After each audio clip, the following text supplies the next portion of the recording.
गोंदवल्याचे महत्त्व नामाच्या प्रेमात आहे.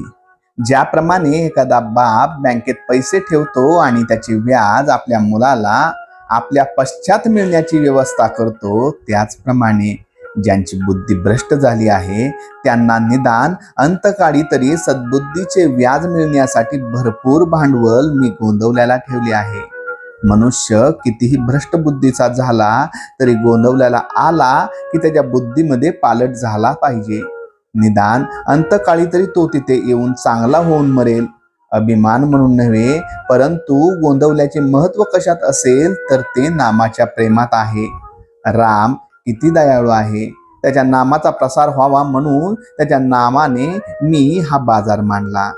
पहिल्याने वाटले आपला माल खपेल की नाही कुणास ठाऊक, पण रामाने मोठी कृपा केली आणि पुष्कळ लोक नामाला लागले.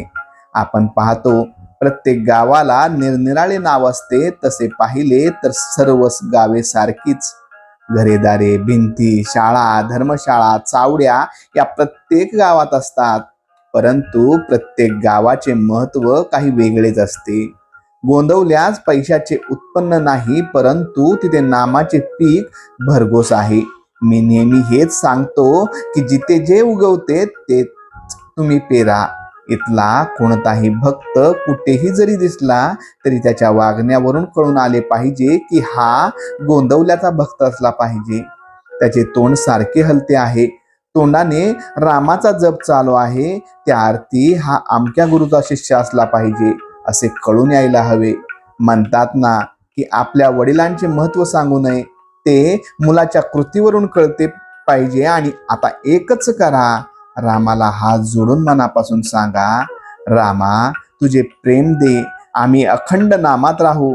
प्रारब्धाचे भोग आम्ही आनंदाने भोगू आणि तू ठेवशील त्यात आनंद मानू. तुझे गोड नाम आम्ही हृदयात सतत जतन करून ठेवू. राम खात्रीने कृपा केल्या वाचून राहणार नाही.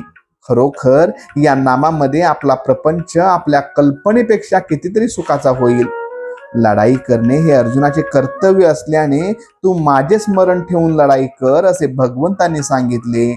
आज नोकरी किंवा प्रपंच करणे हे आपले कर्तव्य आहे, तेच आपण भगवंताच्या स्मरणात करू.